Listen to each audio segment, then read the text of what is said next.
मेरे जन्म दिवस पर मैं आग्रह करना चाहता हूं कि उठ खड़े होइए, कांग्रेस का साथ दीजिए, लोगों के बीच में जाइए, लोगों के दुख दर्द में भागीदार बनिए और इस भारतीय जनता पार्टी की राजस्थान में और दिल्ली में जो सरकार है उसको उखाड़ फेंकने के लिए कमर कस ले, क्योंकि हर वर्ग परेशान है, लोग परेशान हैं, लोग ठगा महसूस कर रहे हैं। अभी अभी ताज़ा एक उदाहरण देना चाहता हूं कि 5000 प्रिंसिपल के ट्रांसफर हुए, 800 की लिस्ट पहली फेज में बनी थी, 800 के बाद में सीएमओ में वो लिस्ट आई, 1100 की वो लिस्ट बनी, फिर वो लिस्ट आरएसएस के यहाँ गई, 1700-1800 की बनी, फिर वो लिस्ट सीएमओ में आई, फिर वो 3500 की बनी, फिर वो अधिकारियों के हत्थे चढ़ी और दलालों की हत्थे चढ़ी और 4500 ट्रांसफर हुए। मैं दावे के साथ कह सकता हूं कि भारी भ्रष्टाचार की भेंट वो लिस्ट चढ़ी है। आप सब इस बात के गवाह हैं। 11 साल से तो मोदी जी सभी विश्वविद्यालयों में, सब में, और भारतीय जनता पार्टी की जहां भी सरकारें हैं, बैकडोर एंट्री से आरएसएस के लोगों की नियुक्ति कर रहे हैं। वाइस चांसलर हो, चाहे प्रोफेसर हो, चाहे कोई दूसरे हो, बिना कोई आरएसएस की सहमति के एक भी व्यक्ति इस यूनिवर्सिटी में नहीं लग सकता। ये पहली बार हुआ है कि राजस्थान विश्वविद्यालय जैसी संस्था में भी आरएसएस के विचार थोपने के लिए वहां पर वो कौन सा कार्यक्रम बताया,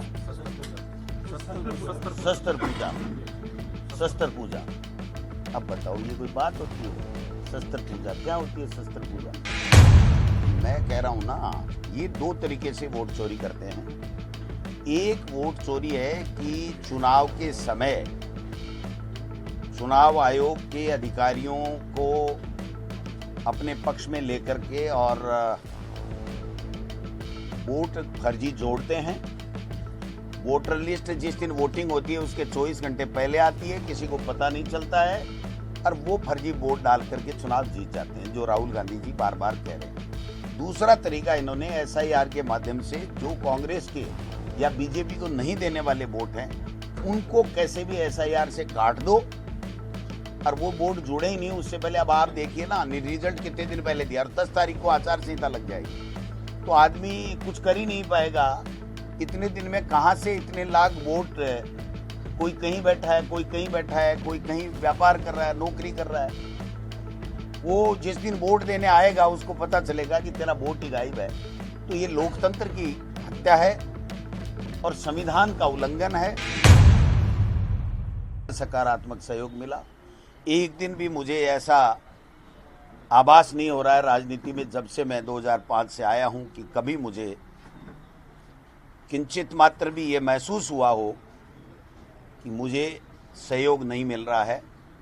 हमेशा सभी नेताओं का, कहने को कोई कुछ भी कहें, लेकिन मैं बड़ी ईमानदारी के साथ में आज जन्म दिवस के ऊपर कह रहा हूं कि मुझे तमाम छोटे बड़े नेता, पार्टी हाईकमान, नीचे के वर्कर, कार्यकर्ता, सबका सहयोग मिला और इसी से आज 5 साल मुझे जुलाई में हो गए थे। पार्टी हाईकमान ने विश्वास व्यक्त कर रखा है और मैं संगठन को मजबूत कर रहा हूं। आज भी मैंने मेरे जो जन्म दिवस है उसको संगठन के नाम समर्पित करते हुए वोट चोर गद्दी छोड़ जो हमारा एआईसीसी का अभियान है, उसी के तहत जो तमाम लोग मुझे शुभकामनाएं, आशीर्वाद, बधाई देने के लिए आए थे, मेरे प्रति जिनका प्यार था, वो आशीर्वाद देने के लिए आए, तो हमने उन सभी से आग्रह किया था कि इस अभियान के अंदर राहुल गांधी जी और खड़गे साहब ने जो हमें हस्ताक्षर अभियान दे रखा है उसमें सहयोग करें। मेरे को जो रिपोर्ट मिली है मेरी प्रदेश कांग्रेस कमेटी के पदाधिकारियों से, पहले 7200 थे, फिर 7800 के लगभग हस्ताक्षर हुए हैं और काफ़ी लोग, जो प्रमुख लोग हैं, कार्यकर्ता हैं, पदाधिकारी हैं, वो ही हस्ताक्षर करते हैं। बाकी ऐसे अनगिनत लोग भी हैं जो किन्हीं कारणों से हस्ताक्षर भी नहीं किया, लेकिन काफ़ी आशीर्वाद मुझे मिला है।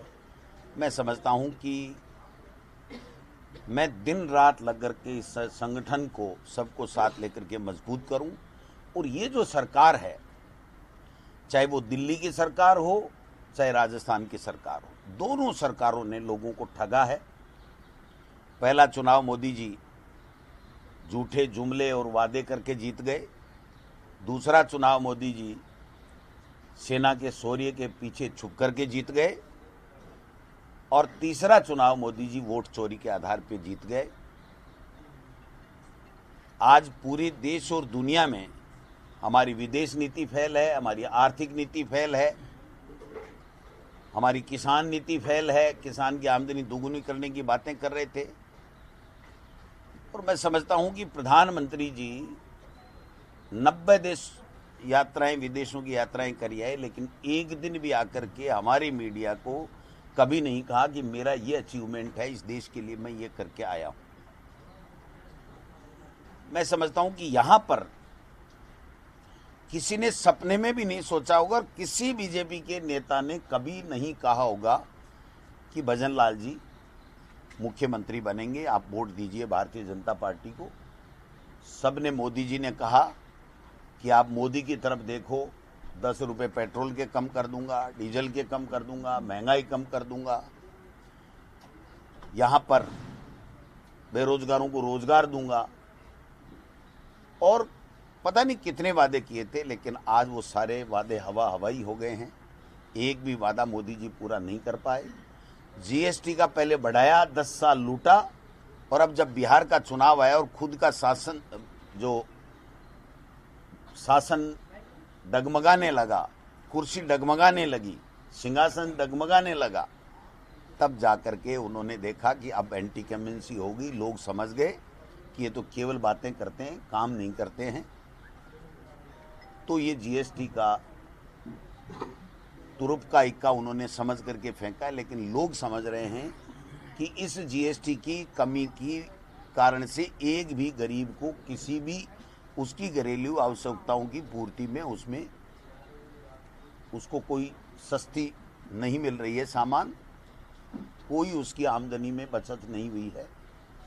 तो ऐसे में, और यहाँ पर केवल दिल्ली से बीजेपी से जो पर्चियां आ जाती है, एक पेड़ माँ के नाम लगाओ, ये करो वो करो, मोदी जी का सेवा पखवाड़ा मनाओ, हफ्ता मनाओ, दूसरे कोई इस तरीके के अभियान देते हैं जिससे जनता का कोई भला नहीं होने वाला है, जिससे जनता का कोई सरोकार नहीं है।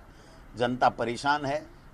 200 से ज़्यादा अतिवृष्टि में लोग मर गए, फसलें बर्बाद हो गई, आए दिन अपराध हो रहे हैं, लेकिन कोई सुनने वाला नहीं है। इसलिए मैंने मेरे तमाम कार्यकर्ताओं से आज मेरे जन्म दिवस पर मैं आग्रह करना चाहता हूं कि उठ खड़े होइए, कांग्रेस का साथ दीजिए, लोगों के बीच में जाइए, लोगों के दुख दर्द में भागीदार बनिए और इस भारतीय जनता पार्टी की राजस्थान में और दिल्ली में जो सरकार है उसको उखाड़ फेंकने के लिए कमर कस लें। क्योंकि हर वर्ग परेशान है, लोग परेशान हैं, लोग ठगा महसूस कर रहे हैं। आज इस राजस्थान में दावे के साथ कोई नहीं कह सकता कि ये काम हो सकता है, जायज़ काम है और इस मंत्री से, मुख्यमंत्री से या सीएमओ से ये काम हो सकता है। कोई व्यक्ति नहीं कह सकता। भ्रष्टाचार का इतना बड़ा आलम है कि बिना पैसे दिए कोई भी काम नहीं होता। और यहाँ तो कहते हैं कि एक काम के एक जगह नहीं 3 जगह पर्ची कट रही है। एक जगह कटने के बाद में पता लगता है कि सक्षम स्तर पे आपने पर्ची नहीं कटाई, तो फिर दूसरे स्तर पे कटाते हैं और फिर पता लगता है कि सक्षम स्तर पे नहीं कटाई। और वो सक्षम स्तर, मैं समझता हूँ कि तीसरी जगह जो पर्ची कटती है उनका सरकार में कोई भी चुनाव जीता हुआ व्यक्ति नहीं है, पर्दे के पीछे सरकार चलाते हैं। आप समझ सकते हो कि मेरा सीधा सीधा इशारा आरएसएस की तरफ है। वहाँ भी पर्चियाँ कटती हैं। अभी ताज़ा एक उदाहरण देना चाहता हूँ कि 5,000 प्रिंसिपल के ट्रांसफ़र हुए, 800 की लिस्ट पहली फेज में बनी थी, 800 के बाद में सीएमओ में वो लिस्ट आई, 1,000-1,100 की वो लिस्ट बनी, फिर वो लिस्ट आरएसएस के यहाँ गई, 1,700-1,800 की बनी, फिर वो लिस्ट सीएमओ में आई, फिर वो 3,500 की बनी, फिर वो अधिकारियों के हत्थे चढ़ी और दलालों की हत्थे चढ़ी और 4,500 ट्रांसफर हुए। मैं दावे के साथ कह सकता हूं कि भारी भ्रष्टाचार की भेंट वो लिस्ट चढ़ी है। आप सब इस बात के गवाह हैं। जनवरी और फरवरी में सभी विधायकों से, भारतीय जनता पार्टी के विधायकों से नाम लिए गए थे। जनवरी से ये पर्ची कटना चालू हुई और आप देख सकते हैं कि सितंबर में आखिरी में आकर के वो लिस्ट आउट हुई है। मैं समझ नहीं पा रहा हूं कि इतना बड़ा भ्रष्टाचार होके भी वो किस मुंह से दूसरे के ऊपर आरोप लगाते हैं और किस तरीके से वो अपनी वाई अपनी पीठ थपथपा रहे, मेरे समझ से परे है। लेकिन आज हम सब राजनीति में रहने वाले लोग हैं, लोगों की सेवा करने का संकल्प लेकर के राजनीति में आए हैं, तो मैं और मेरी पार्टी के तमाम कार्यकर्ता यही संकल्प लेंगे कि जनता के बीच में उसके दुख दर्द में भागीदार बनेंगे, इनकी नाकामियों को उजागर करेंगे, सड़क हो, सदन हो, और आने वाले पंचायत राज चुनाव और नगर निकाय चुनाव में जो एमएलए और एमपी से पहले आएंगे, उसमें इनको इनकी औकात बताएंगे कि आप टाल सकते हो चुनाव, लेकिन जिस दिन भी चुनाव होगा आपको मुंह की खानी पड़ेगी, क्योंकि कोई भी जनता, बल्कि बीजेपी के कार्यकर्ता भी इनकी कार्यशैली से खुश नहीं हैं। इसलिए राजनीति में रहने वाले व्यक्ति का जन्मदिन या जन्म पूरा सार्वजनिक जीवन होता है और सबके लिए होता है। तो मैं तो यही कहना चाहूँगा कि मैं पूरे समर्पण के साथ में मेरी पार्टी की मजबूती के लिए सब लोगों को, छोटे बड़े 36 कौम के लोगों को साथ लेकर के इस पार्टी को मजबूत करूँगा और आने वाले समय में हम भारतीय जनता पार्टी के कुशासन को उखाड़ फेंकेंगे। सर, कल राजस्थान विश्वविद्यालय में घटना घटित हुई, उसको लेकर के देखिए, इससे बड़ा दुर्भाग्य कोई हो नहीं सकता कि पूरी 11 साल से तो मोदी जी सभी विश्वविद्यालयों में, सब में, और भारतीय जनता पार्टी की जहाँ भी सरकारें हैं, बैकडोर एंट्री से आरएसएस के लोगों की नियुक्ति कर रहे हैं। वाइस चांसलर हो, चाहे प्रोफेसर हो, चाहे कोई दूसरे हो, बिना कोई आरएसएस की सहमति के एक भी व्यक्ति इस यूनिवर्सिटी में नहीं लग सकता। ये पहली बार हुआ है कि राजस्थान विश्वविद्यालय जैसी संस्था में भी आरएसएस के विचार थोपने के लिए वहां पर वो कौन सा कार्यक्रम बताया, शस्त्र पूजा। अब बताओ, ये कोई बात होती है? शस्त्र पूजा क्या होती है? शस्त्र पूजा क्या होती है? किस लिए शस्त्र चाहिए तुमको? हम महात्मा गांधी जी के पुजारी हैं, हम महात्मा गांधी जी को मानने वाले लोग हैं, हमको शस्त्र क्यों चाहिए? हम तो अहिंसा से काम कराना चाहते हैं। तो ये जो षड्यंत्र कर रहे हैं, एक तरफ तो ये सरदार वल्लभ भाई पटेल को मानने की बातें करते हैं, आदम बहुत बड़ी मूर्ति लगाते हैं, और जिस सरदार पटेल साहब ने इस आरएसएस को बैन किया, आज भी बैन ये यूनिवर्सिटी में कैसे जा सकते हैं? और फिर बच्चों के साथ किस प्रकार से पीटा, मुकदमे दर्ज कराए, हथियार लेकर के, खुद तलवार और लाठियां भाले लेकर के, और बच्चों के पीछे दौड़े मारने के लिए। एक तो घायल हो गया, बहुत गंभीर रूप से घायल है। ये कौन सी शिक्षा देना चाहते हैं? कहां इस प्रदेश को ले जाना चाहते हैं? आपको शस्त्र पूजा के लिए इस प्रदेश में जनता ने वोट दिया था क्या? आप अपनी आइडियोलॉजी है, अपनी विचारधारा है, आपने बहुत भवन बना लिए बड़े बड़े, वहां पर कीजिए। मैं समझता हूं कि पहली बार इस तरीके से किया। लेकिन भाई साहब, जहां कंट्रोल कुछ नहीं होता है, जब मुख्यमंत्री खुद आरएसएस की विचारधारा का हो और उसके ऊपर वाले जो बड़े आरएसएस के जो पदाधिकारी हैं वो अगर यहाँ बैठे हों तो उनकी क्या औकात है कि वो ये कह दे कि साहब लॉ एंड ऑर्डर बिगड़ सकता है, आपको नहीं करना चाहिए। तो ये बहुत गलत बात है, गलत परंपरा डाल रहे हैं। इसका हम पुरजोर शब्दों में विरोध करते हैं और हमारे कार्यकर्ताओं के साथ में, हमारे बच्चों के साथ में अगर कोई अन्याय करेगा गिरफ्तारी भी हुई है कुछ लोगों तो वो तो करेंगे ना। गिरफ्तारी तो इनके पास तो एजेंसियों का दुरुपयोग ही है, हथियार इसके अलावा तो इनके पास है नहीं। मैं तो कहता हूं कि आप मुख्यमंत्री जी से पूछिए कि मुख्यमंत्री जी, आपने किस कानून से, किस हिसाब से राजस्थान विश्वविद्यालय में शस्त्र पूजा का कार्यक्रम कराया। फिर सेक्रेटरीट में भी होगा, कल परसों होगा। जब यूनिवर्सिटी में हो सकता है तो सेक्रेटरीट में, सीएमआर में क्यों नहीं हो सकता, सीएमओ में क्यों नहीं हो सकता। तो ये गलत बात है। यहां पर पूरे प्रदेश में सब धर्मों को मानने वाले विभिन्न पार्टियों के लोग हैं, उनकी अपनी अपनी आस्थाएं हैं। आप ले जाकर के जबरदस्ती उनमें आरएसएस की विचारधारा थोपना चाहते हो, इसको आरएसएस का अखाड़ा बनाना चाहते हो, ये कतई बर्दाश्त कांग्रेस पार्टी नहीं करेगी। बिहार में जो वोटर लिस्ट को लेकर के राहुल गांधी ने बात रखी थी, इसको लेकर के अब फाइनल जो लिस्ट है वो तैयार हो गई, लेकिन हुआ वही जो राहुल गांधी कह रहे हैं। देखिए, मैं कह रहा हूं ना, ये दो तरीके से वोट चोरी करते हैं। एक वोट चोरी है कि चुनाव के समय चुनाव आयोग के अधिकारियों को अपने पक्ष में लेकर के और वोट फर्जी जोड़ते हैं। वोटर लिस्ट जिस दिन वोटिंग होती है उसके 24 घंटे पहले आती है, किसी को पता नहीं चलता है और वो फर्जी वोट डाल करके चुनाव जीत जाते हैं, जो राहुल गांधी जी बार बार कह रहे हैं। दूसरा तरीका इन्होंने एसआईआर के माध्यम से जो कांग्रेस के या बीजेपी को नहीं देने वाले वोट हैं उनको कैसे भी एसआईआर से काट दो और वो वोट जुड़े ही नहीं उससे पहले। अब आप देखिए ना, रिजल्ट कितने दिन पहले दिया और 10 तारीख को आचार संहिता लग जाएगी, तो आदमी कुछ कर ही नहीं पाएगा। इतने दिन में कहां से इतने लाख वोट, कोई कहीं बैठा है, कोई कहीं बैठा है, कोई कहीं व्यापार कर रहा है, नौकरी कर रहा है। वो जिस दिन वोट देने आएगा उसको पता चलेगा कि तेरा वोट ही गायब है।